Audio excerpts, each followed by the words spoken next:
ghosts, gremlins and goblins, it's time to get our horror on. Welcome to your weekly dose of horror news and fun. This is episode 17 of TerrorVision Horror Podcast. I'm your host, Dan McGuinness, and joining me as always is my co-host, Jennifer the Dream Warrior Strand. Together we are two people with a love of horror and feel the burn of our obsolete Blockbuster memberships. You can catch us weekly on all major podcasting services and on YouTube. But what we all want to know every week is, Jennifer, how's your week been? I went axe throwing. What? I went axe throwing. What is axe throwing? Is It's it just where what you it sounds go- like? It's where you go to a location and you throw axes. Is this something you pay for to do, or did you just find an axe and throw it somewhere? I mean, I could probably take it down to my mum's property, but no, there is a place in this just outside of the city. It's called Maniacs, and you can go and it's like having batting cages where you go and they teach you how to throw axes, and then you just throw axes for an hour. Like the It's Australian version of like a firing range. pretty much. It's super therapeutic. So this is something that I feel that I will probably get into quite significantly. It was so much fun, and I got a lot of my frustration out. I just realized something. I was thinking that you were actually just throwing an axe, like, you know how they throw tuna? But no, you're throwing an axe into like a tree, aren't you? Into a target. Yeah, not- they've got these big boards up, and I'm not just throwing an axe somewhere I like just thought, across. you can throw anything. That would be even better. I'm okay with that. No, that sounds Yes, very fun. it was so much fun. So I was not letting on as to how much fun it was for me, and then I came home and I was like, "Are there axe throwing leagues? Can I join a league?" And I can, and I probably will. Wait, well, what did you get? Like, did you have to pay? Whose idea was this? Well, it was Liz's idea because she's into that kind of medieval Viking kind of thing. And Is as soon as it opened, so yeah. Is it like a medieval vibe there, or is it just axe throwing, like as a sport? Not even a little bit. It's kind of a warehouse. It looks like they would throw raves there. Oh, And yeah. so They throw raves and axes. that's right. So I mean, there was heaps of people there, and probably a bit too many. COVID marshal. There was a lot of people of different ages. So in the cage next to us, there was a bunch of women in their 50s. They were really good too. I suspect they had this communal farm out in the middle of nowhere, and they just do it for fun anyway. So Is it like a two-handed axe or like a tomahawk? So there's 3 axe sizes. There's a larger axe, which you generally throw with both hands. Then there's a smaller hatchet kind of one, which you still can do with 2. But if you've got a strong hand, you can throw it one-handed. I can't because I've got a really bad shoulder. As do I. As do you. And then there's a little baby axe that you throw one-handed, and for the life of you can't fucking do it. It's really hard, apparently. And it was really just very tricky. Yeah, it would be harder, I suppose. But so much fun. So that's what I did this week. How Yeah. about you? Well, first up, that reminds me of I watched that Doco of the Dead, and they went to one of those places which is like a shooting range, but they set up zombies, but they make the zombie mannequins, and they have layers of flesh and bone and guts and blood in them, so you can see the real time damage.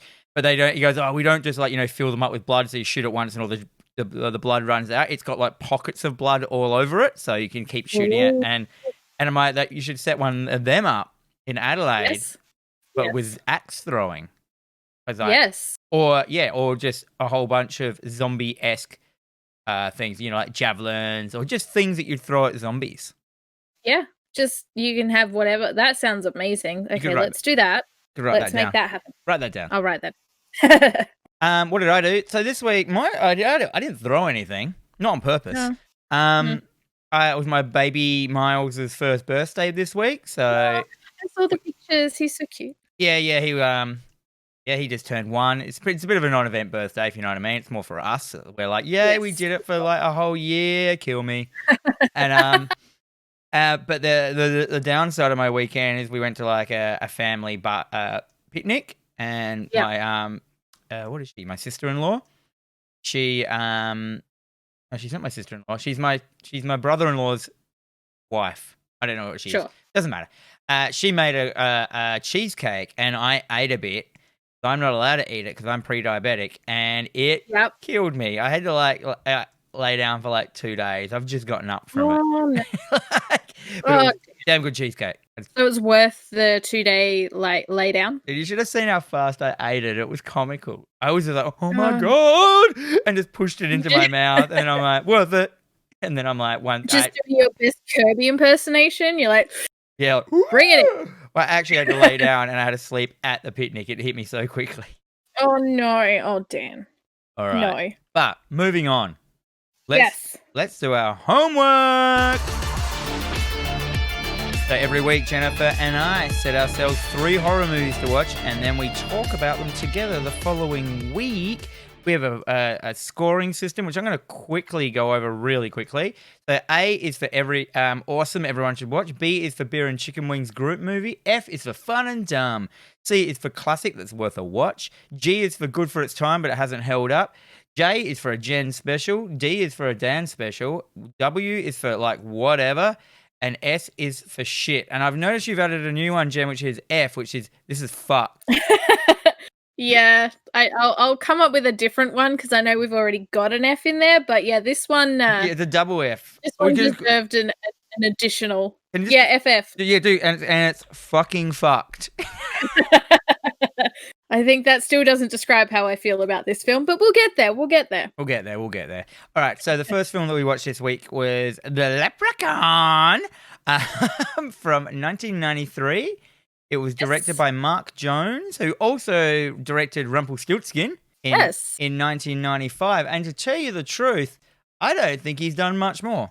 I don't think so. I'm going to look this up quickly while you do get the synopsis going. Yes. So, tagline, your luck just ran out. A horrific leprechaun goes on a rampage after his precious bag of gold coins is stolen. He uses all of his magical, destructive powers to trick, terrorize, and kill anyone who is unlucky enough to hinder his relentless search. In a frantic attempt to survive the rat, Tori and her friends scramble to find the only weapon known to kill this Irish monster, a 4-leaf clover. A thing that doesn't exist. Oh my God, this guy has not only done Rumpelstiltskin, he did one called Nightman. Remember, Nightman? From Always Sunny in Philadelphia, Nightman. Nightman. I haven't watched the show. I'm so sorry. Well, it's not that, but yeah. Anyhow, what the standout of this film, obviously, is that it has Jennifer Aniston in it. Yes. So this is a pre-nose job, pre-Friends Jennifer Aniston, basically playing her character from Friends. Yeah. Exactly. Her character from Friends. People just must have looked at her and gone, you're just like a valley girl. But she pretty much, yeah. And the Leprechaun is the Leprechaun. I didn't look this up, but is the Leprechaun guy by the guy that played Willow? Yes, Warwick Davis. He actually had to ask George Lucas to lend him out to make this film. So George Lucas does get a special thanks at the end of this film for releasing him from his contract so he could make this delightful romp. Oh my God.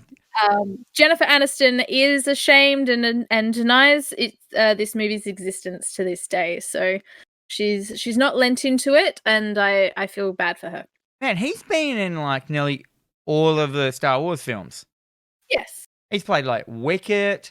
He's been like Wald, and the pod racer spectator. What else has he been? I'm just trying to find the Star Wars and in like the Harry Potters. He's had a really good film career. Oh yeah, he's just gonna be rolling in it. He has his pot of gold. He played one in The Last Jedi. He played Wadibin. I've never even know who that character is. Yeah, Rise of Skywalker. Wicket W. Warwick played as I don't know what that is, as a name or an Ewok or whatever. Anyhow. Anyway. Yeah, this dude has been in a lot of films. Like but the thing I noticed in this film is you saw him running the most you've ever seen this actor run. Yeah, he did the majority of his own stunts. So every time you see him being like kicked down or pushed or running around and wheeling, he's doing it all himself. Yeah, and he looked great. Like as a leprechaun. as I just see him in his outfit and his face makeup, and the fact that he was him, like he was the right size. It wasn't like a kid in a costume. It wasn't a puppet or anything. He was just a real entity that existed on the film, and it looked great. You're just like, no, I thoroughly like as much as I was not crazy about this film. oh yeah, no. Like he just looks amazing. The design and the effects for his face makeup alone and his teeth and everything. It was just you just look at it, and for the year it was really good. The problem with the film is that it's a fucking leprechaun, and like, like seriously, I was like, yeah, like be anything else. Be a, you know, what was that documentary you watched about? Goblins? Was it? Which one? Oh shit, I can't remember what it's called right now. Goblins. They were goblins. Yeah. Hellion or something. Hellion. Yeah, goblins. Yeah. Yeah. So it Kentucky opens goblins. up with like an old Irish dude, like, and he's caught the leprechaun. Fuck knows how he caught it. Like, yeah, his weakness is a 4-leaf clover, so he can't handle 4-leaf clovers. So he puts him into an altercation happens at the start, and they put the leprechaun into a wooden box, and he places the 4-leaf clover on top of the box, rendering the leprechaun's powers. You know, he can't do anything, and he's stuck in the box for 10 years. Is that it? Like, you put a 4-leaf clover on there. I'm pretty sure a 4-leaf clover wouldn't last 10 years. Like, but sort of it's still on there 10 years later. It's not even magic. It's just a 4-leaf clover. Did you feel that the opening somehow both over and under explains the lore of the leprechaun? So like the film starts with him like my gold, my lucky charms, and then it sort of he has this little poem and is like, you know, for God forbid the person who steals my gold. Then it cuts to the guy who's talking to his wife, who is also clearly Irish, and she would know the lore of the leprechaun, and he's just over-explaining this kind of thing to her, but also not a lot is actually explained about why a 4-leaf clover is his kryptonite kind of thing. I don't think it matters. But yeah, I was the same as that as well. After that opening, I was like, okay, guess that's the rules of the film. Moving on. You know what I mean? Like, it was just so, like, ham-fistedly laid out to you. You're like, cool. But then again, my same argument again, it's because it's a fucking leprechaun. They chose that as the main thing. It was dumb. Like, the film was dumb. Like, it was a horror film, and then it wasn't. Like, you know what I mean? I did not get any vibe. Like, the soundtrack, there was nothing about this film. There was very minimal kind of gore and violence. Yeah. But throughout this film. Well, and I don't even know, like, he's not scary. There's no gore.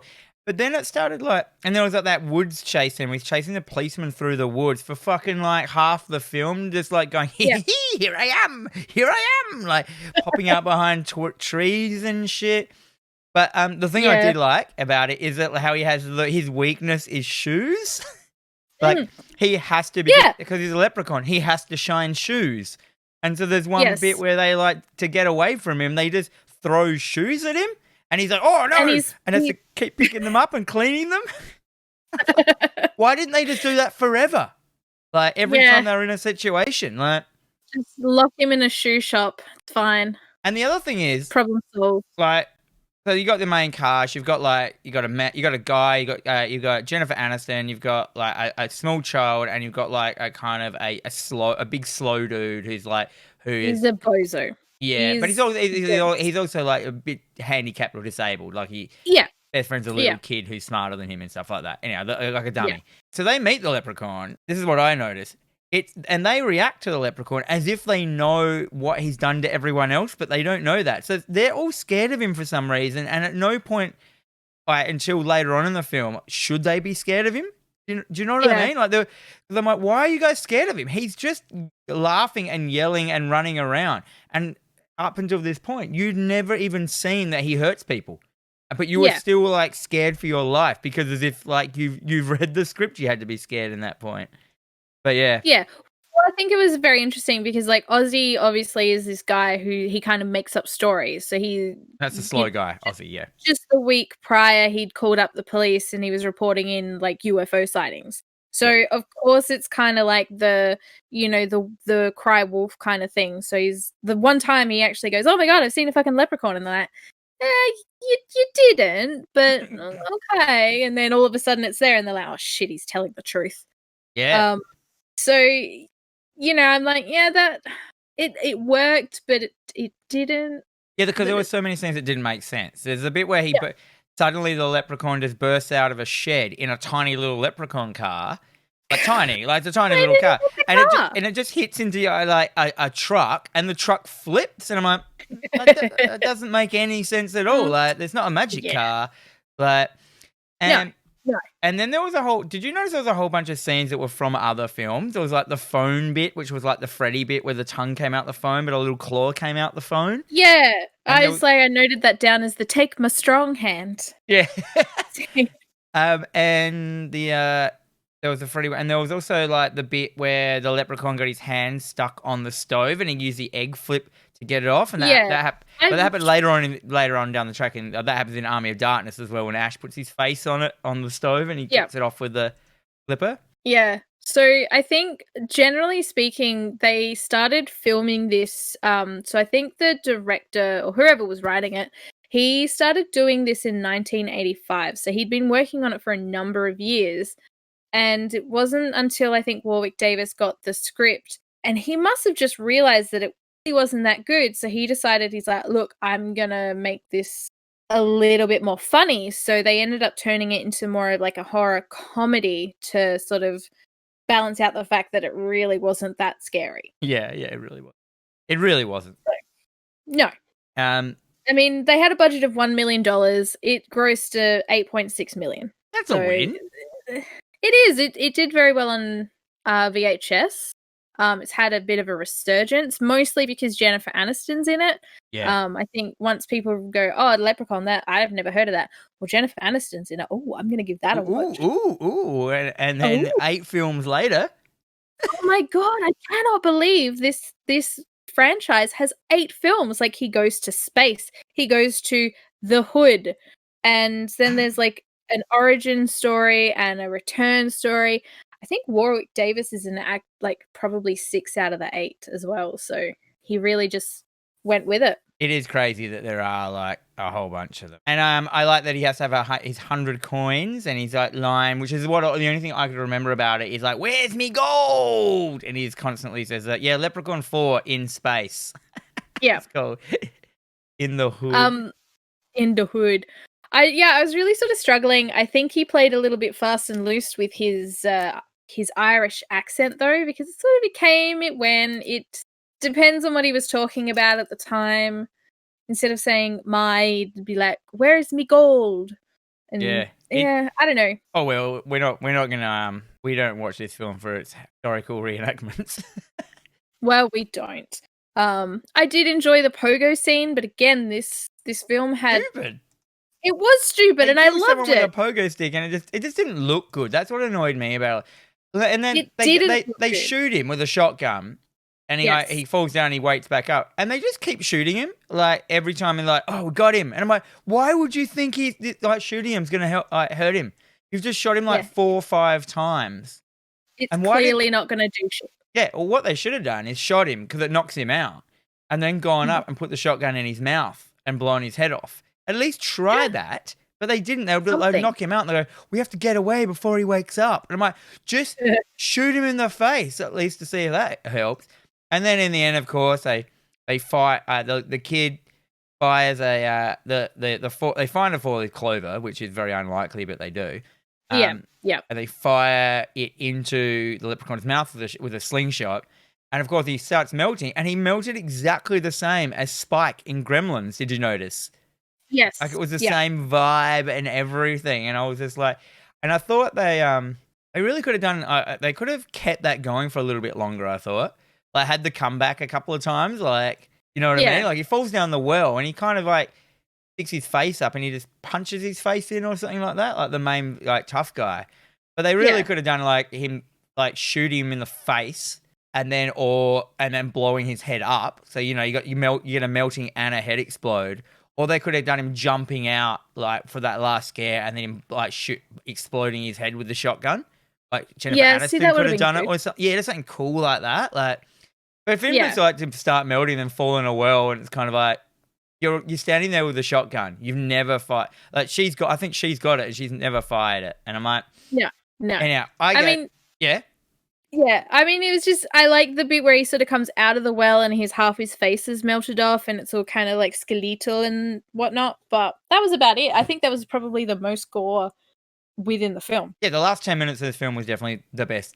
Like, Yeah, just watch the last 10 minutes on YouTube or something. It's worth, like, you've seen the whole film. All the yeah, rest of the pretty scenes are much. so dumb. Like the scene where she goes to the hospital and he like chases her home in a wheelchair Yeah, and she's in a yeah. car. And I'm like, He had to run in slow motion for that as well. Yeah, like what's going on? Yeah. Like, anyhow, I gave this film a big old W, which is third from our worst, which is whatever. Like, Yeah. not worth it. I also gave it a whatever. I believe that at some point I was mistaking this for Rumpelstiltskin, so I'm like, oh, okay. But it's by the same guy. Do you even want to revisit Rumpelstiltskin knowing this? I don't think I do. Fair enough. All right, let's move on. Second film for the week. Wishmaster. Yes. 1997 by Robert Kurtzman. Kurtzman, is that how you say that? So this guy, I'm pretty sure this is his only film he may have directed as well. Interesting.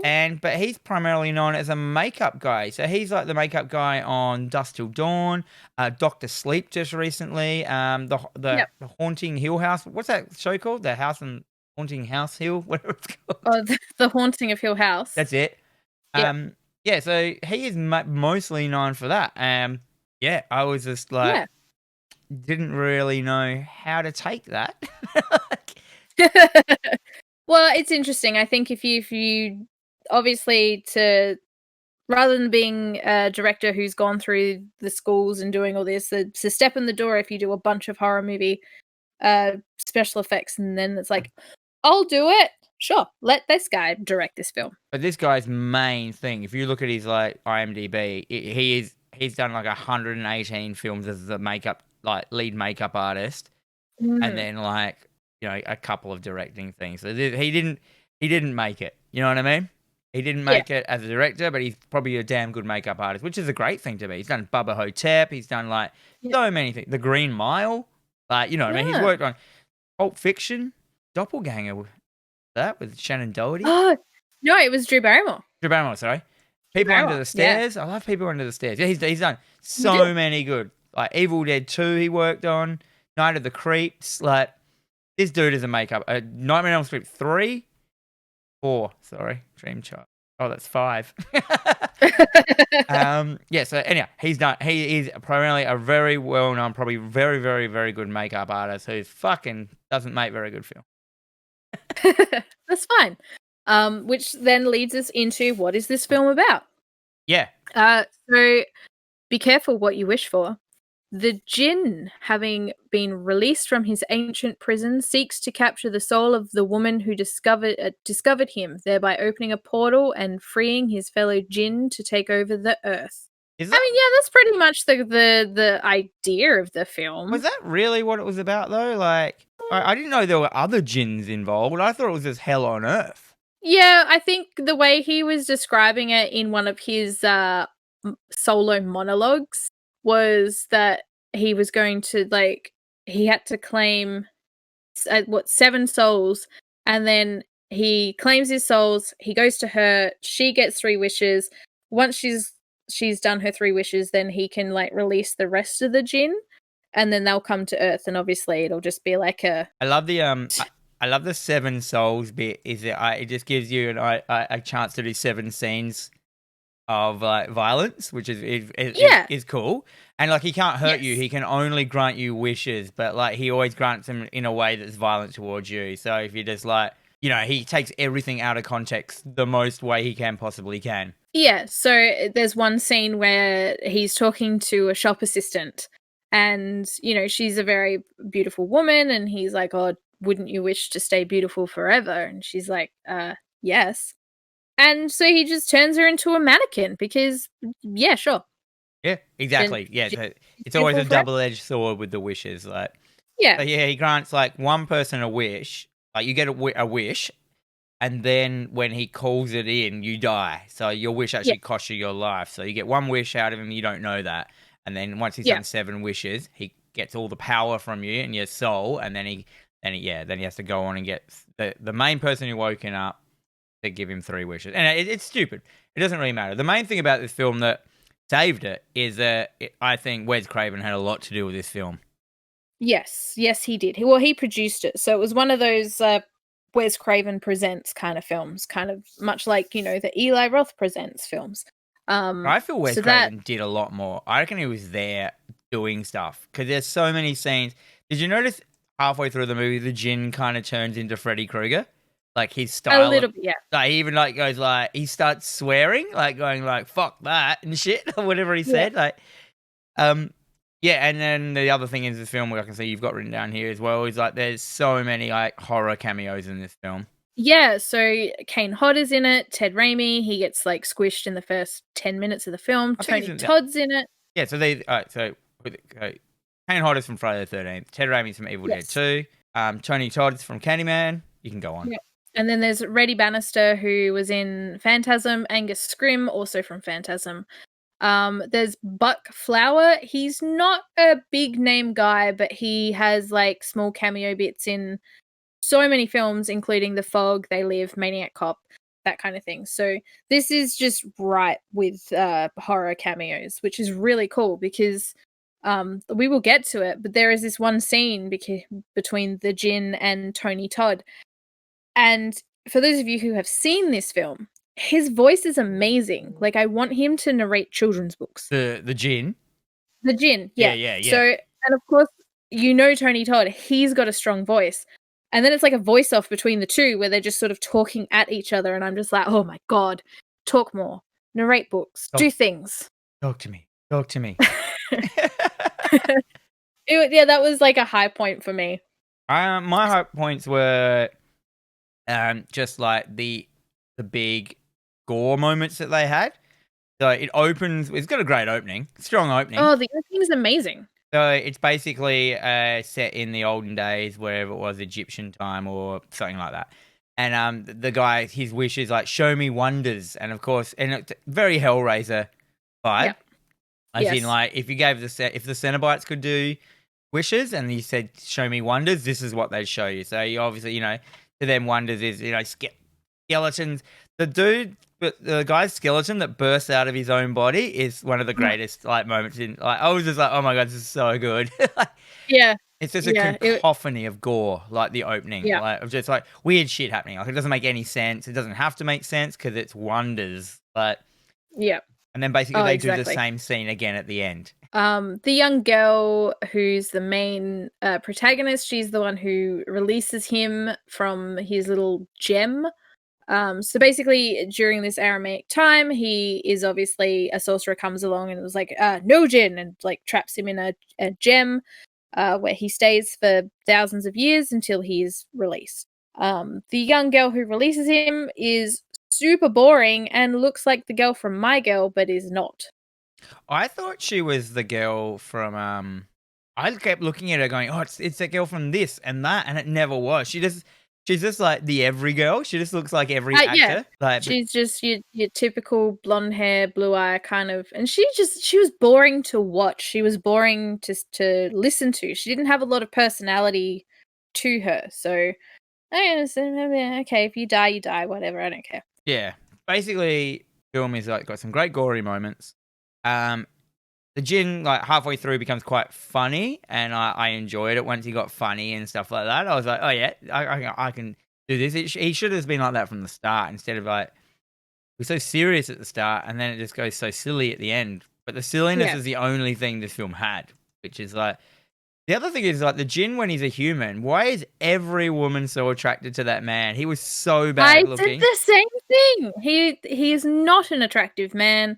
But the women seem to fawn over him, and I was kind of like, what's his appeal? Like, he must have this mystical power appeal to him.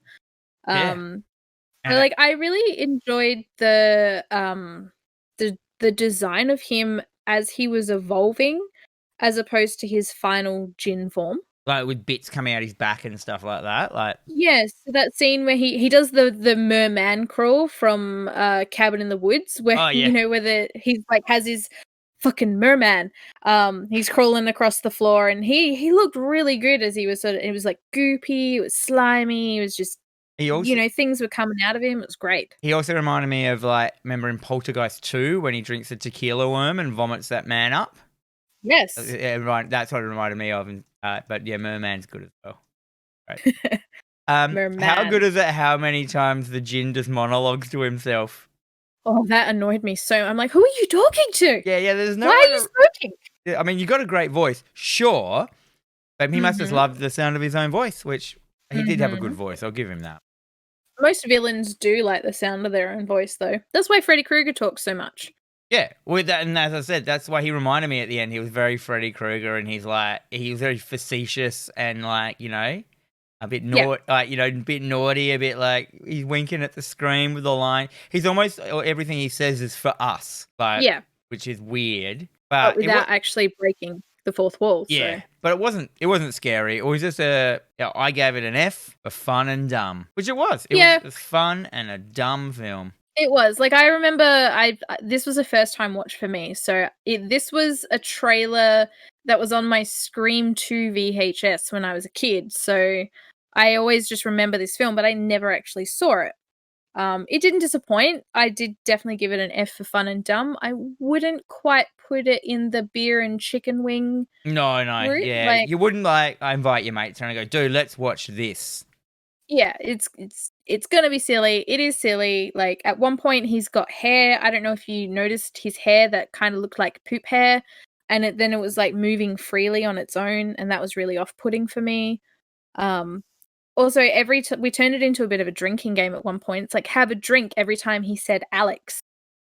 He says her name a lot. Bet you were drunk. No, not quite that drunk, but yeah, you could get quite drunk. And you think he suffered from too easy to defeat syndrome? Yeah, for sure.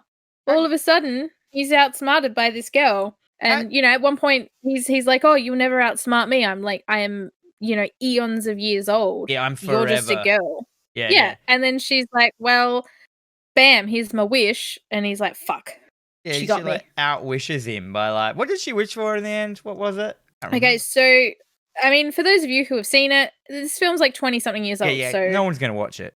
So basically, at the very beginning of the film, the statue in which his gem is embedded in is being lifted off of a boat. I remember now, yeah. The guy who's lifting it up is like super drunk.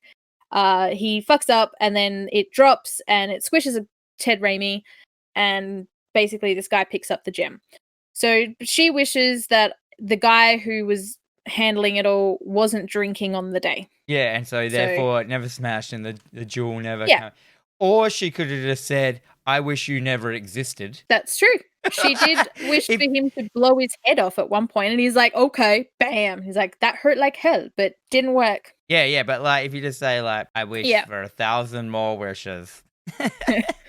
But anyway, the great wish paradox, it didn't work. It was fine. And it was just you just knew that was what was going to be. So, yeah, I liked it. I'll probably maybe watch it again in another 5 or 10 years, but it's not something that I'll head back to anytime soon. It's because it's got a whole bunch of really good, just violent acts in it. You've got in here as well. The guy, just all of a sudden, the dude's jaw gets ripped off in one scene. It's just whoa! That was so good. Yeah, just stuff like that happens a lot, you know what I mean? There's a lot of just suddenly out of the blue, yes, and that's definitely what makes the film. So at one point, because Liz watched it with me, and even she said if this film didn't have the blood and guts and gore that it did, it wouldn't be as good. And I totally agree with that. Oh yeah, it'd be nothing without that. But anyhow, let's move on to our third and final homework film for the week, which is the Texas Chainsaw Massacre Next Generation, or what else is, or also known as Return of the Texas Chainsaw Massacre, just depending on where you reside, I suppose. 1995, directed by Kim Henkel. Now, yes, Kim Henkel has where I had this up before. He has a he has directed one film, which is this film, but he is primarily a writer. So he has written. See if you can like guess the theme in his films. He has done the Texas Chainsaw Massacre screenplay, the original. He has done Leatherface, Texas Chainsaw Massacre 2. He's done Return of the Texas Chainsaw Massacre. He's done Jason versus Leatherface. He's done Texas Chainsaw Characters. I don't know what that means. He has done The Chainsaw Murders, a short film. He has done The Chicken Run, which I don't know what that is, but I bet it's based on chainsaws. And he has done Leatherface, the film. Yeah. Wow. This guy can only create, stuff that has a chainsaw in it, apparently. And So here's the thing. Yeah. I strongly believe that, because if you look at his IMDb page, he's got character credits. He's not written these films. Like, yes, he wrote Texas Chainsaw Massacre. So he did this. So it says screenplay by, story by, Eaten Alive, screen adaptation. Oh, he's also done the Texas Chainsaw Massacre video game. I didn't even know there was a fucking video game. Yeah, why don't I know about that? He's getting credits for the characters. He's created these characters. He owns the character. Well, he owns the characters, I say sarcastically. So he's getting credit for the characters. Okay, so realistically, he's done jack shit. He's just like riding on the coattails of some genius thing that he did in 1974. Kudos to him. For someone who's so obsessed with chainsaws, it's pretty weird that no one dies of a chainsaw injury in this film. Literally no one dies from a chainsaw. Yeah, it's literally no one. So this, you read your synopsis. You might as well. Okay. Oh, dear. Okay. If looks could kill, he wouldn't need a chainsaw. Everyone's favorite chainsaw-wielding psychopath, Leatherface, is back for more prom night gore, and this time he's joined by his bloodthirsty family. 4 stranded yet carefree teens are taken in by a backward family, clueless of their host family's grisly habits. The terrified youths include Sweet Jenny, try to escape from Leatherface and his crazed clan, including the bionic Vilma. Vilma. Oh, God. So okay, there's 2 big pull cards, draw cards here. Number 1, it's Renee Zellweger. Number 2, it's Matthew McConaughey. The main characters in it. Which straight away you're like, what? Yes. What's going on? And this film, oh my God, it's such a it's an actual train wreck, eh? Like it is like a garbage film for garbage people. Okay. It starts off with a bunch of kids that are like prom night. Renee Zellweger's one of them. She's quite young in it. And this is 96. So this is terrible plastic surgery. This is when she's cute and just pure Renee Zellweger. Yeah, she's pure Zellweger, 100% Zellweger. And so it starts off with a bunch of characters. All of them you hate. They're all unrealistically mean. You know what I mean? Like they're not very well written characters. They're terrible. Yeah. They're shit. But Renee Zellweger is adorable in it. She is. Yes. Like this cute little girl, which somehow like wears glasses and does that like ponytail glasses paint on the overalls transformation. Yeah. Like they just take her glasses off at one stage and she never wears them ever again. Yeah, that's right. There's a character called Barry, and that fucking guy could just go die in a fire for all I care. He was a sack of shit. Which one was he? Barry. He was like the guy that was like, oh, she kissed me. I didn't kiss her. Also, like, you won't have sex with me. So if you don't have sex with me, he's one of the I will get blue balls. The unrealistically mean teens. And I don't even think he was unrealistic. Was I don't want to go down the road of like the toxic males, because no, that's not going to happen. He was like a toxic male, but then the girl was like a toxic female as well. Like they were just they were just both as bad as each other. Yeah, they were terrible. And then Matthew McConaughey is a tow truck driver who comes. Obviously they break down, and he comes and gets their thing. Matthew McConaughey comes onto the screen. He's on for probably 50 seconds. He's in the film, and he just walks up and kills somebody. There's no reasoning. There's no story. So this film 100% relies on you that you have seen the first Texas Chainsaw Massacre, because there's no developing of character, there's no developing of story, there's nothing. It's just like a dude rocks up and kills someone, and you're like, well, that's badly written. Like, you know what I mean? Like, if you didn't know it was a Texas Chainsaw Massacre film, you'd be like, bit weird. Oh, this film really didn't need to be a Texas Chainsaw Massacre film because Leatherface really doesn't play a huge role in the film. No. And probably is the worst Leatherface I've seen. Yeah, he's got a mullet. Oh, he's just a dude in a mullet that's screaming, but he's like, nothing looks. But now he's a cross-dresser? But he like even wasn't. Even the front, the poster's a lie. Because the poster's got like a sexy like person with sexy legs, you know, with the Leatherface, as if it's going to be a girl this time. Yeah. That's what the Bishojo statue would look like. Yeah, and it's just not. Like, that never happens in it. But when I was a young kid, I used to have this poster glued to my ceiling. Not because I wanted to like wank over it or anything, but like, not that kind of glue to your ceiling, because I just had horror like ones all over my ceiling. Yeah, and like, I never saw this film. I just went Texas Chainsaw Massacre. I love horror. I just never got around to watching it. And I'm like, man, I can't believe I had that up there all those years. And it was this film. Yeah. Now you regret it. I may have it in my roll of posters over there. Oh God, burn it in effigy. Yeah. The film doesn't actually, like, it's 95. It doesn't feel like a 90s film at all. It doesn't even look like a 90s film. The dialogue is awful. There is no blood. Yeah, there's no blood. There's very minimal blood. There's no gore. He gets impaled on a fucking meat hook. Meat hook, and no blood comes out of it. And there's no blood in the whole film. And like, the stuff that's happening, like, there's no blood. And the other thing is, like, so the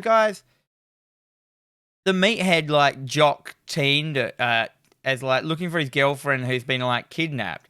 He goes into this basically, you know, Texas Chainsaw Massacre house, looks around like, where are you? And then comes to a toilet and goes, oh, I might have a piss, and goes to the toilet.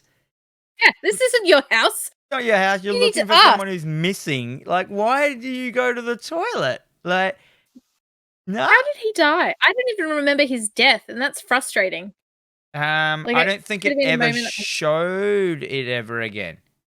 Well, that's bullshit, because he was clearly the worst character who needed to have the best death, and he didn't get it. Well, she gets put on a meat hook, and then it cuts to another scene, and Renee Zellweger is getting chased by Matthew McConaughey, and then she gets away with it, and then all of a sudden the girl who's on the meat hook is crawling across the road in another scene.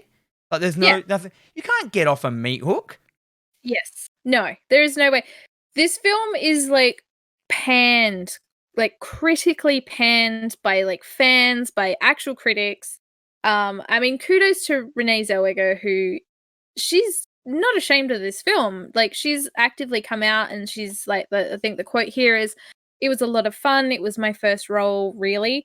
I couldn't believe somebody was going to trust me with that somebody was going to take this chance. I was really grateful. I have no shame about that movie." Yeah, why would you? Like, your first film was never going to be great. No, of course not. And like, she's in with some big names. Like, she's a fucking spitfire of a character as well.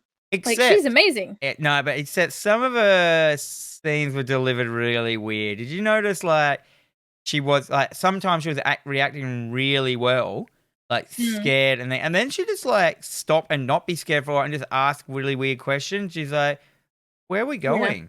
What are you gonna do? What are we doing?"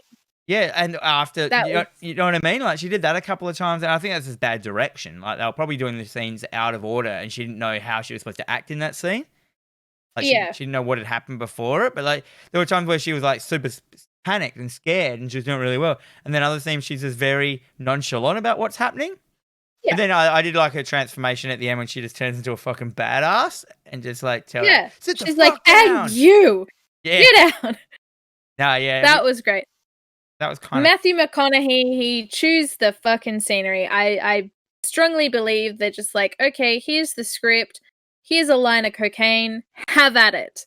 Yeah. And he was kind of just playing himself. Yeah, well, I don't actually think. I mean, I'm going to say this. I don't think he's a really great actor. I just think like, what he was in that film is like what he is in everything, kind of thing. Like, he's just like, jacked up or overacting, like overdoing shit. I mean, I haven't seen a lot of his because he's a heartthrob actor as well back in the day, isn't he? I don't know why, but yes, he is. Yeah, so I've never seen any of his heartthrobbing. I mean, True Detective was pretty interesting, but like, you know what I mean? Like, apart Yeah. from that, No, he kind of plays himself in everything, as far as I'm aware. I did they explain, like, there are obviously moments, things just weren't explained. Like, he's a bionic kind of man. He's got like a help with his leg, and it's he's got a leg which powered is run powered by by remote controls. TV remote controls. Yeah, yeah. So they just because he tinkers with shit. I don't think they thought it'd be a cool idea or something. Like, Yeah. So I don't know why that was a thing. And then, like, if anything, this film was pretty much a, oh my fucking, like, what is this?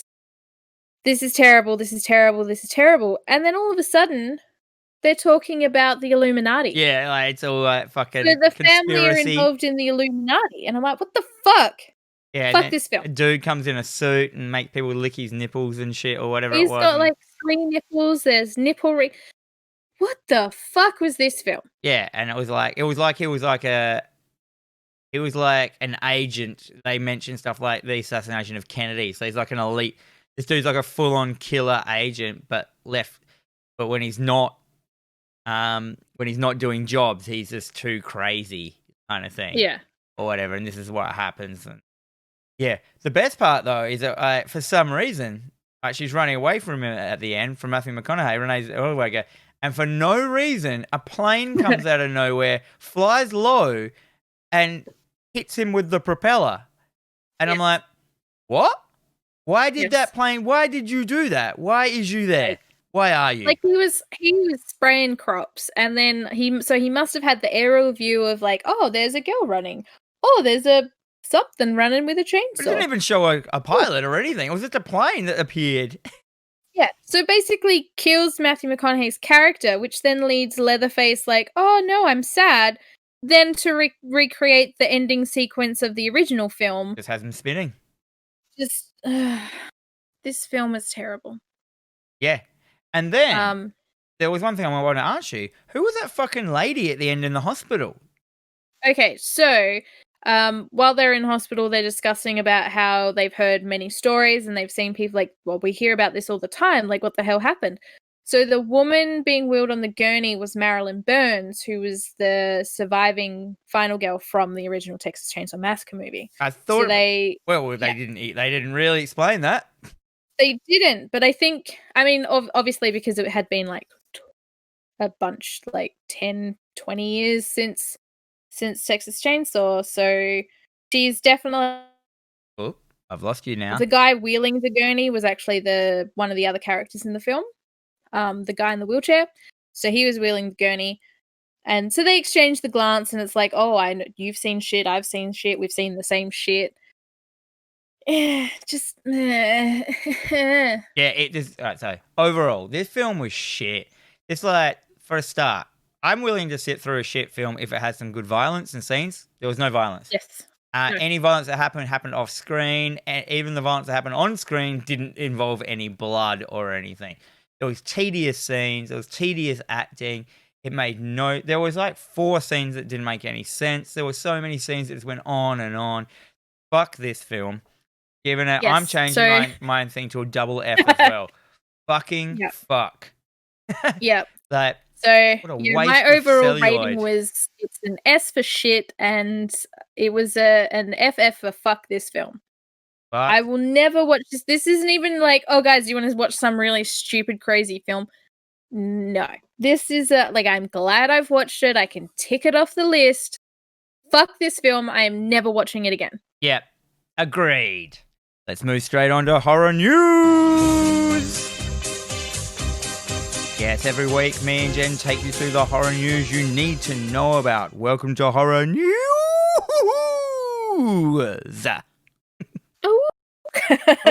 Well, I love it. I love it. Let's just jump straight in. Screenwatch 2020 is back, people. Oh yeah, back from what? Last week. From last week.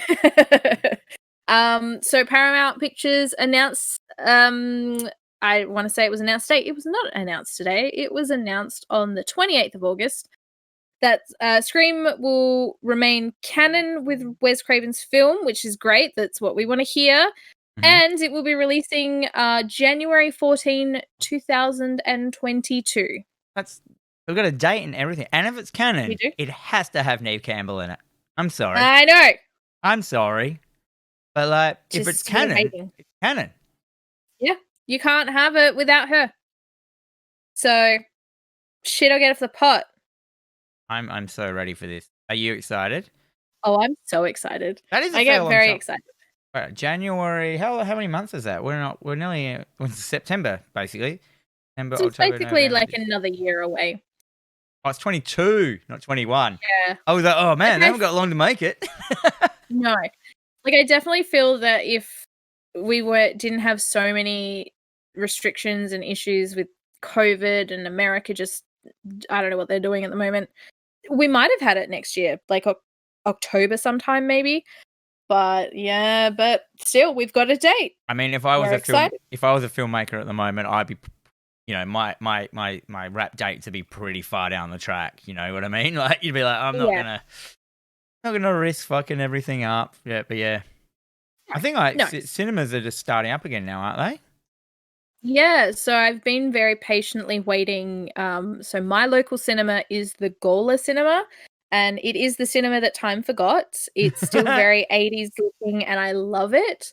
So even though some of the Palace Novas, the Hoyts, and all that, they've been open for a few months now, I've avoided the cinema because I want to go and see my first film back in cinemas at that cinema.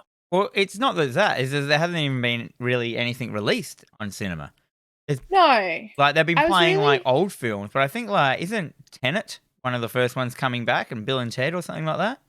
Yeah, so Tenet is in cinemas now, and then I think this week we get New Mutants, and then Bill and Ted is very soon as well. Man, you just reminded me I was supposed to email someone back about that to get free tickets and a screening, and I completely forgot. Well, that's how I run my business. Sorry, person, if you listen. Just do it now. Do it in 10 minutes when we're done. Yeah, 10 minutes. It'll be fine. I don't know. All right. Everything's fine. But so that's all there is. Just the 2020 Scream Watch update. Hopefully the next update we have is Neve Campbell has signed on. Come on, guys. Well, they've got years now to dangle that carrot of Nevism in front of us.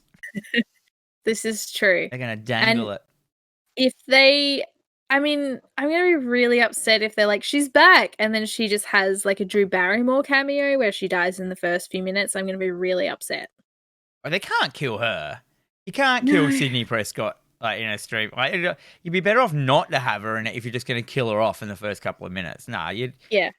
I don't want her to die. I don't think that they would write that into it either. They're too good. Go. Let's move on, because that's Scream Watch. That's it. I need a Scream Watch sound. What is a good sound I can do? What about the Mario dying sound? We'll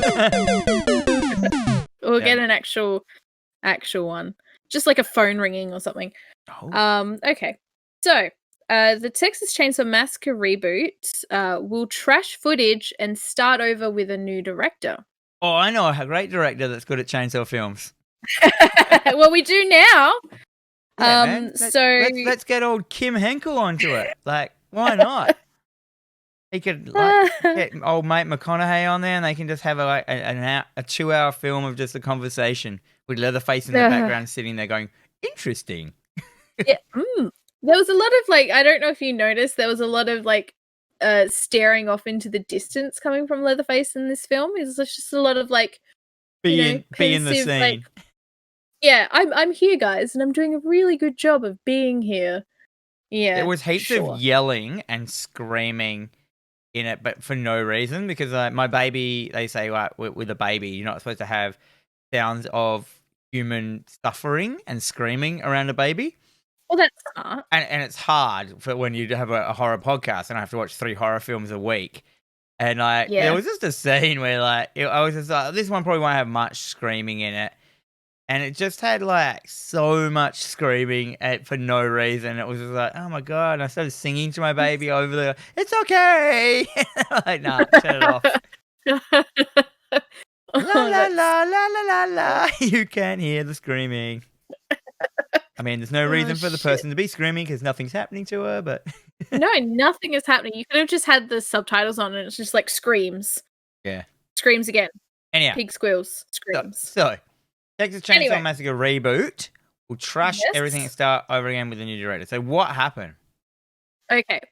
So it looks like Legendary, so that's the production company, they've severed ties with directors Andy and Ryan Tohill 1 week into production. Because their name's Tohill? Quite possibly. We don't want to make a movie made with a person from a hill of toes. So, I mean, this leads me... Okay, so let's just go back to the Texas Chainsaw Massacre Next Generation. That film got made. So how bad... This is like 1 week into filming, though. So how bad is Andy and Ryan's version? Oh man, I want to see it so bad. They have to scrap it. They have to. Yes. They need to release what they've got now. It'll probably make more sense than the Next Generation. Yeah, pretty much. Like, how bad did they do for them to go, oh god, no, you're done? It's weird that they're doing a reboot, but like nearly everything Texas Chainsaw Massacre does is a reboot. You know what I mean? Sure. It's always just a bunch of people that get taken to the house. There is a fucked up family, etc., etc. Like that. You don't even need to put reboot in there. It's just another Texas Chainsaw Massacre film. Yeah, pretty much. So they've brought in David Blue Garcia, who I don't know any of his work. I think he is a cinematographer by nature, I guess, rather than a director. So it looks like nothing I've seen he's done. They're all mostly short films. So he's coming in. Obviously, they think he can do a better job. I don't know why they did it. Why they... Yeah, this dude's only done like one film. Yeah. Tijano? Which looks like it looks okay, it looks serious. But yeah, nah. So they've just brought in someone who has no experience. Yep. Why not? Yeah. Why? So that Legendary, it looks like they're taking a cue from Blumhouse. So looking at the Halloween reboots, and how they've like ignored the previous sequels, so they're just bringing Leatherface into current times. So we did talk about this on earlier episodes, like well earlier episodes, and how it will sort of be, but I just don't think... Do you really think in a technology age we are going to have a decent Texas Chainsaw Massacre film? Well, that's what I was just thinking when you said it. If it's present day, shit like what happened in the Texas Chainsaw Massacre can't happen now. I don't think. Yeah.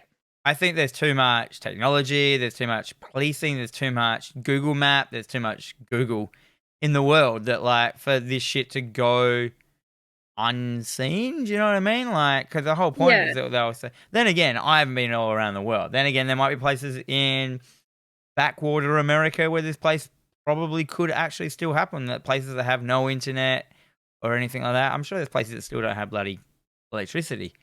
Maybe, I don't know. But more than likely. That it'd have to be set in a place like that, like, which it always kind of...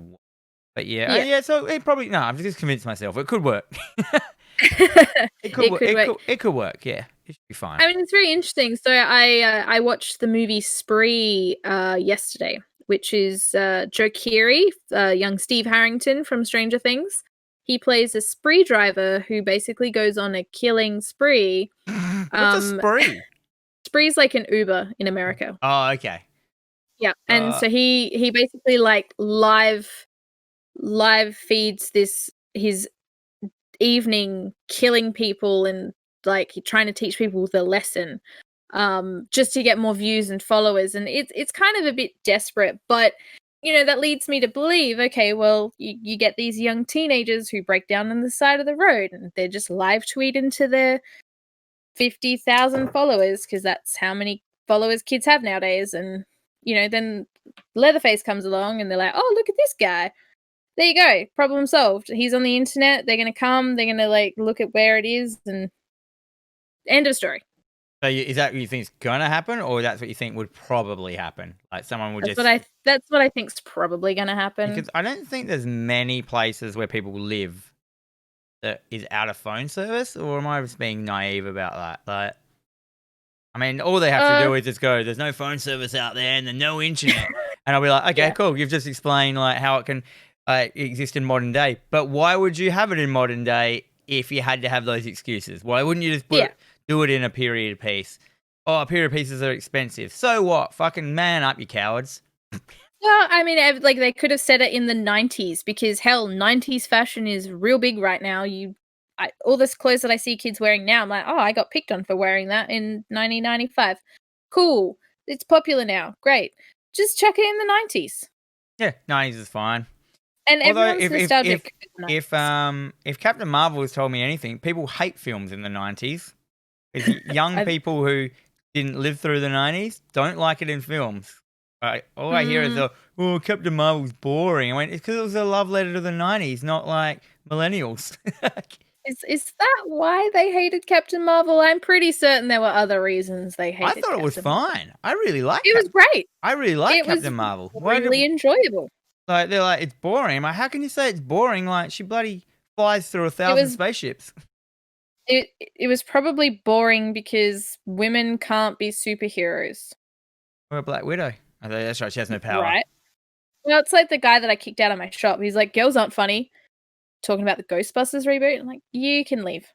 Girls as a race, just, as a whole, just are not funny. I'm like, pretty sure all the most popular comedians in the world are women. Are women, yeah. And like 4 of them were in that movie. I thought that movie was heaps funny. I love that film. So do I. Yeah. Except for that director's cut is rubbish. Oh, really? Yeah. I haven't seen the director's cut. It's got like a whole storyline in it of I can't remember anyone's name in it. The main girl who writes the book. What's her name? It's Kristen Wiig. Kristen Wiig. Yeah, but I don't know what her character is in the film. Yeah, her character has a whole storyline of like why she's like into ghosts, like, and it keeps cutting back to her past and stuff, and it's just not funny. Oh.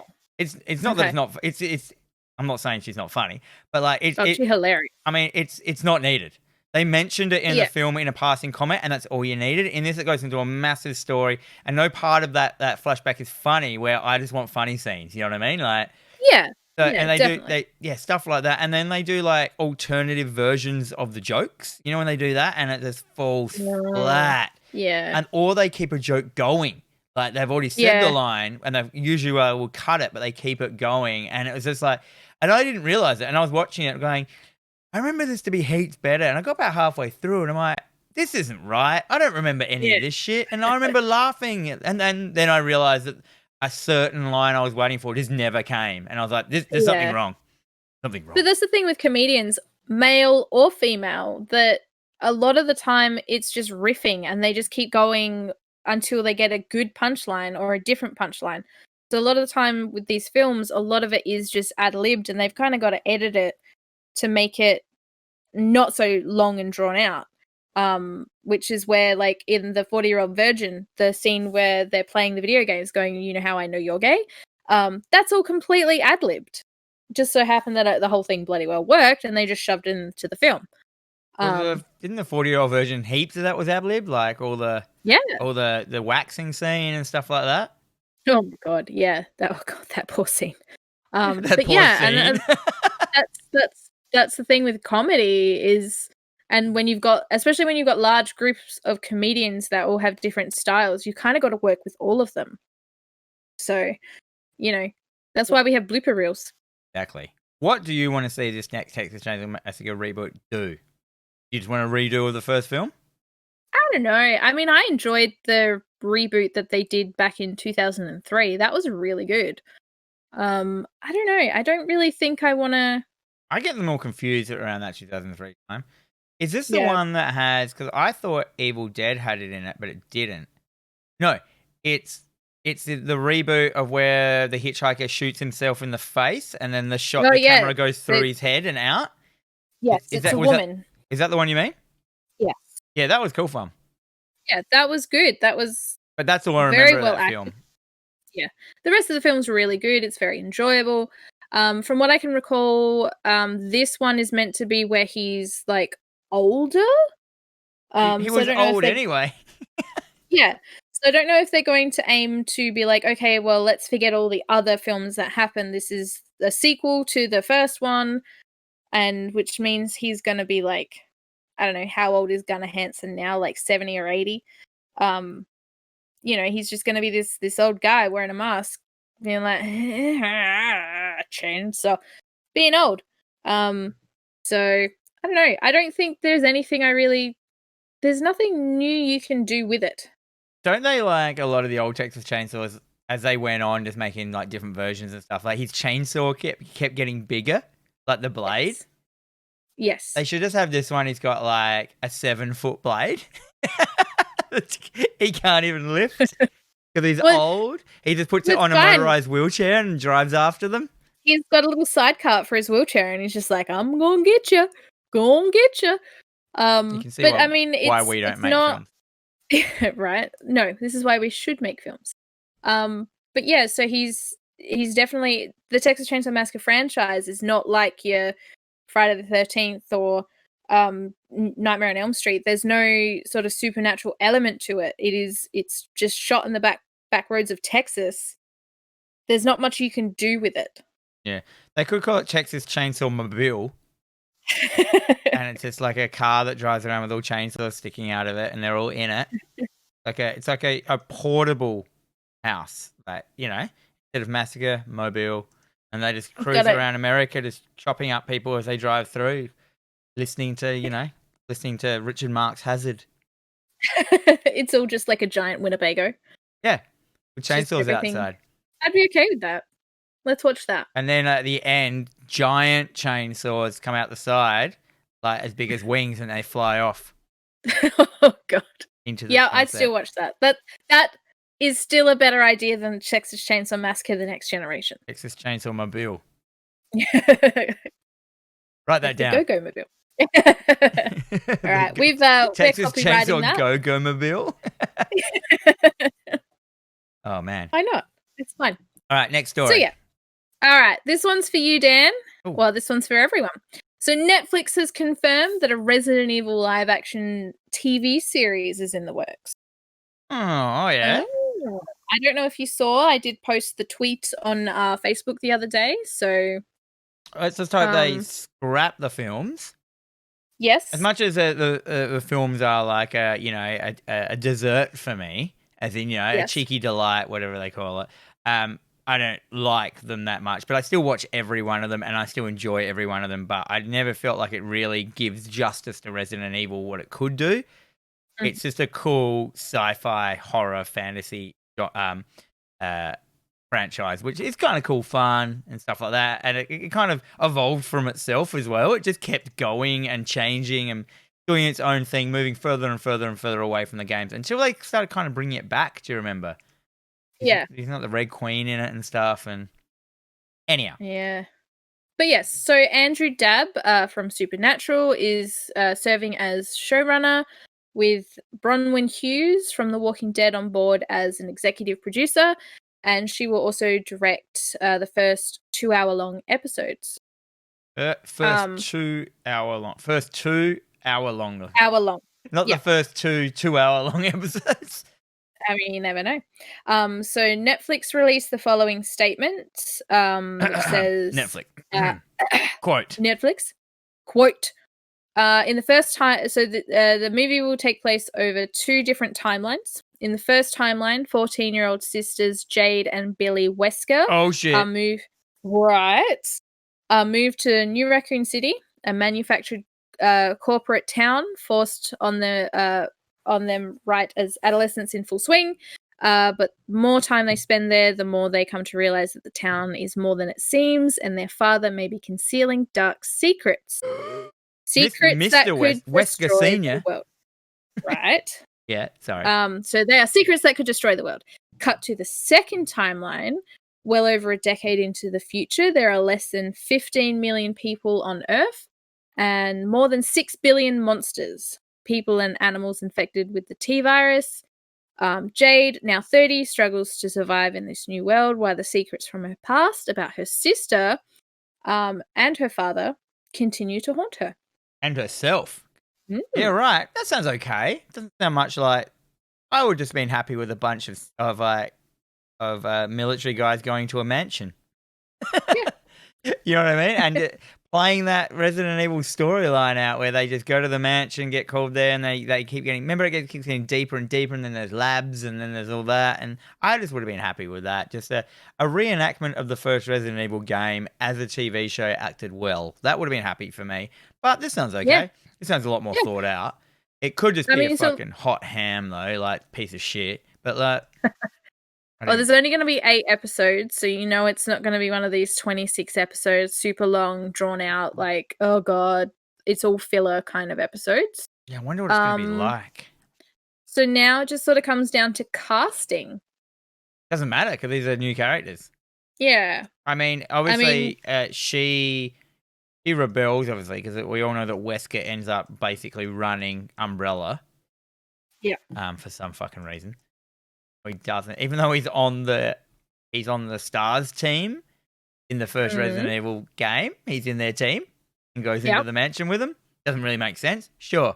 I mean, I don't have any crazy strong opinions because my sort of history with the Resident Evil games, I never really played them as a kid, so I don't have any kind of nostalgic vibes to it. I've picked them up recently as an adult, played a few, enjoyed them. It's a lot of the same kind of thing. It's very sort of slow moving. So I'm more of I need heavy metal and demons. So I'm more of a Doom person. Doom person. Yeah. Doom's great. I don't know. I've got no strong feelings one way or another towards this. You know, it'll come out. I'll watch it. Then we can talk about it. There is a character in it with a bag on their head that wields the chainsaw. Maybe they could get Kim Henkel to direct it. Or maybe bring him on as an advisor for all the chainsaw scenes. That'd be great. We'll start a petition.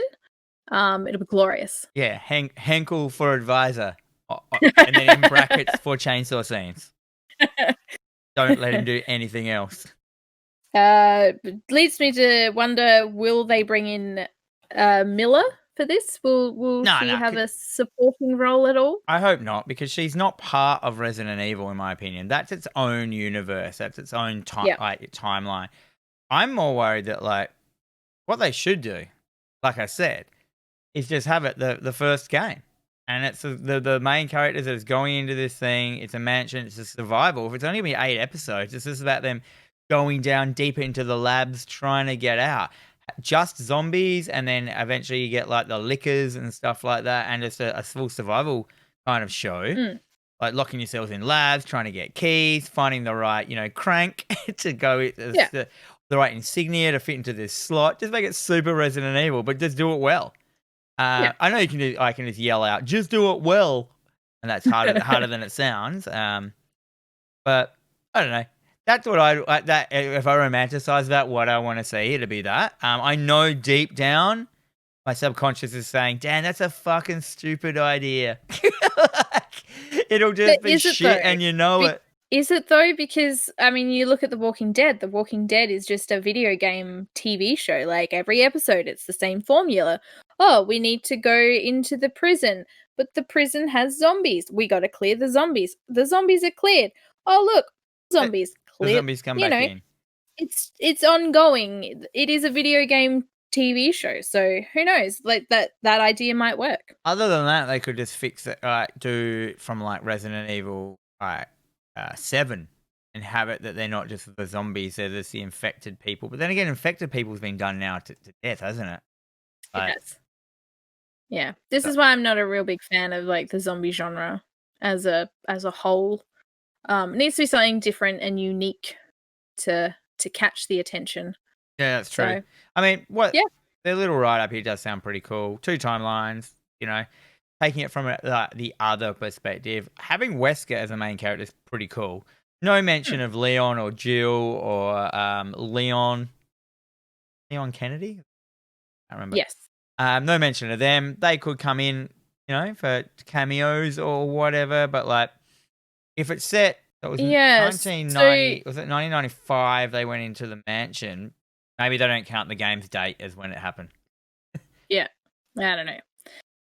But yeah, like I guess we'll wait and see. Some more details will inevitably drop. We'll get a cast, then we can talk about the cast. It'll be great. But yeah, I guess we just gotta wait and see. So 1998, I mean. Yeah. Okay. Yeah, we'll work it out. It'll be fine. It might be Definitely. set in 2010. After the whole, that works out. Yeah. 6 billion monsters. I kind of think that maybe no one's gonna win that game, eh? Yeah. Wow. They took it to extremes in the Resident Evil films. Like they did all that, and like it was kind of hilarious. Like Umbrella just survived, just kept surviving. Like the organization, they thrived. They did well. They thrived. They did what they wanted to do. They made maximum market share. They were the only business left in the world. Well, you know how to you can market that. That is true. It's good to have the monopoly. Yeah. So we have to work out what we're going to watch next week. I've already chosen, and it is your choice. So what are we watching? Number 1, I would like us to watch From Beyond. Okay, so this is directed by Stuart Gordon with Jeffrey Combs, Barbara. Basically, the cast from The Reanimator. Yep. Have you seen this? I haven't. Oh, so I'm very excited about this. Don't look at any screenshots. Too good. I've seen trailers and things. It's a great film. My second film is I want to watch Nightbreed. Fantastic. I watched that either at the beginning of the year or last year. Oh, really? Time is irrelevant nowadays. I haven't watched it since I read the novel, which is called Cabal. Yeah. Oh, it's been a while since I've watched it, I can say that much, so Excellent. Happy for a rewatch. And I want to watch Cabin in the Woods, because I just haven't watched it in ages. Damn right. I'm very, again, the whole Evil Dead 2, Cabin in the Woods, I'm surprised it's taken us this long to get Well, that's what I'm kind of adding in, like, some of the stuff. Each one of my watches are like a safety net to know that there's something in there we're just going to vibe off of, you know what I mean? Like, and I get to watch these ones that I have, we were kind of we were getting too art house at the start. And I thought, no, we just need to like talk about the films that people love as well. Not just the ones that they haven't seen or they don't want to see. And then like the safety films you can just talk about, you know what I mean? There's no spoilers and stuff like that.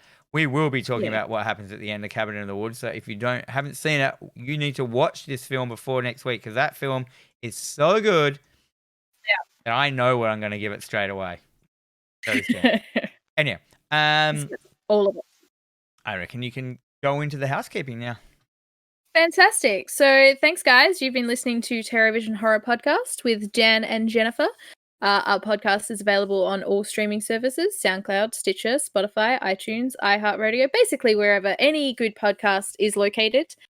We are also available on YouTube. Please, for anything, leave us a star rating, give us a thumbs up, comment, follow, subscribe, do all those things. We have an Instagram at TerrorVision Pod. It's pretty good. It could be better, but hey, we also have an email. I just got to put a little bit more time in it. Send me memes. That's. I want horror memes. Do that, because I don't know where to find them. I'm too old. You can email us at terrorvisionpod@gmail.com. Let us know what you want us to watch. You can start a discussion with us. You can start an argument with us. You could tell us you love us. You could tell us you hate us. And everything in between. And everything in between. So that is our housekeeping. Dan? Well, you can also catch me over on Hack the Dino video game YouTube channel, where I go through, I do video game reviews, I do video game, play video games and stuff like that. We do a video game kind of news channel every fortnight on Friday night live on Twitch. And then we also then put that up in segments over the next fortnight of onto YouTube. So you can go check that out. And I do that with a whole bunch of other people, Braden Dixon, Ben Rosenthal, Floppy Starrick, sorry. And yeah, go check that out if you want to. If you like video games, and it's pretty awesome. It's homegrown. You can bring up the Resident Evil with those guys and see what they say. I will. I'm sure there will be opinions. Oh, there will be opinions coming out the wazoo. Anyhow, until next week, may all your dreams be nightmares.